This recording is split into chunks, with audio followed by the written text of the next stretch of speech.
Welcome our channel. क्या आपको कहानी अच्छी लगती है तो इस चैनल को सब्सक्राइब कर लीजिए। एक बार की बात है, बीरबल को दरबार आने में देरी हो गई। राजा अकबर बेसब्री से बीरबल का इंतजार कर रहे थे। जैसे ही बीरबल दरबार में पहुंचे, अकबर ने उनसे देरी का कारण पूछा।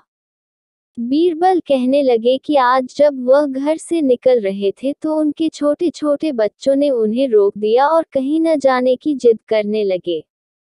किसी तरह बच्चों को समझा बुझाकर निकलने में ही देरी हो गई। राजा को बीरबल की इन बातों पर बिल्कुल यकीन नहीं हुआ। उन्होंने सोचा कि बीरबल देर से आने का झूठा बहाना कर रहे हैं। उन्होंने बीरबल को कहा कि बच्चों को मनाना इतना भी कठिन काम नहीं है। अगर वे ना माने तो थोड़ा डांट डपट कर उन्हें शांत किया जा सकता है। वहीं बीरबल इस बात से परिचित थे कि बच्चों के मासूम सवालों और जिद को पूरा कर पाना बेहद मुश्किल होता है। जब अकबर इस बात से संतुष्ट न हुए तो बीरबल को एक उपाय सूझा। उन्होंने राजा के सामने एक शर्त रखी। उन्होंने कहा कि वह इस बात को सिद्ध कर सकते हैं कि छोटे बच्चों को समझाना बहुत मुश्किल होता है, लेकिन इसके लिए उन्हें एक छोटे बच्चे के जैसे व्यवहार करना होगा व राजा को उन्हें समझाना होगा। राजा इस शर्त के लिए तैयार हो गए। अगले ही पल बीरबल एक बच्चे के जैसे चिल्लाने और रोने लगे। राजा ने उन्हें मनाने के लिए उन्हें अपनी गोद में उठा लिया। बीरबल गोद में बैठकर राजा की लंबी मूंछों से खेलने लगे। कभी वे बच्चों की तरह मुंह बिगाड़ते तो कभी मूंछों को खींचने लगते। अभी तक राजा को कोई आपत्ति नहीं हो रही थी। जब बीरबल मूंछों से खेलकर थक गए तो गन्ना खाने की जिद करने लगे।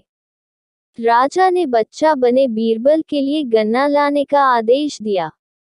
जब गन्ना लाया गया तो बीरबल ने नई जिद पकड़ ली कि उन्हें छिला हुआ गन्ना चाहिए।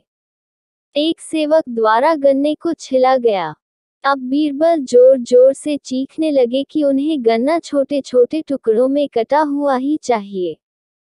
उनकी जिद को पूरा करने के लिए गन्ने को छोटे छोटे टुकड़ों में काटा गया।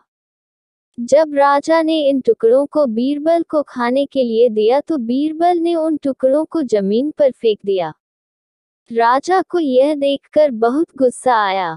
उन्होंने गुस्से से बीरबल से पूछा, तुमने गन्ने को नीचे क्यों फेंका?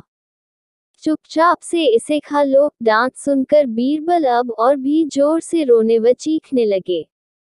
अकबर ने प्यार से पूछा, कहो बीरबल, तुम क्यों रो रहे हो? बीरबल ने जवाब दिया, मुझे अब छोटा नहीं एक बड़ा गन्ना चाहिए। अकबर ने उन्हें एक बड़ा गन्ना ला कर दिया, लेकिन बीरबल ने उस बड़े गन्ने को हाथ तक न नहीं लगाया।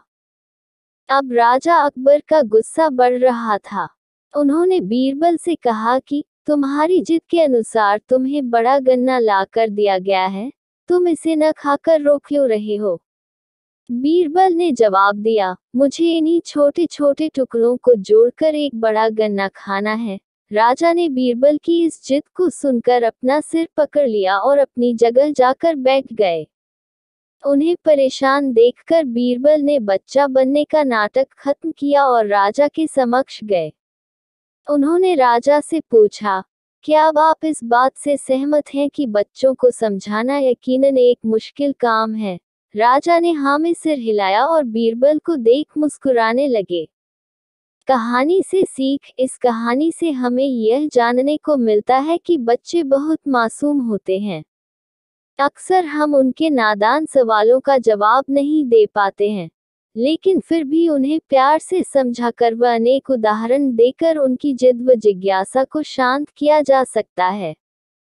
इसी तरह के अच्छी और मजेदार कहानी सुनने के लिए चैनल को सब्सक्राइब कर लीजिए और बेल आइकन को ऑल पे प्रेस करना ना भूलें। हम आपके लिए अच्छी कहानी लेकर आते रहते हैं।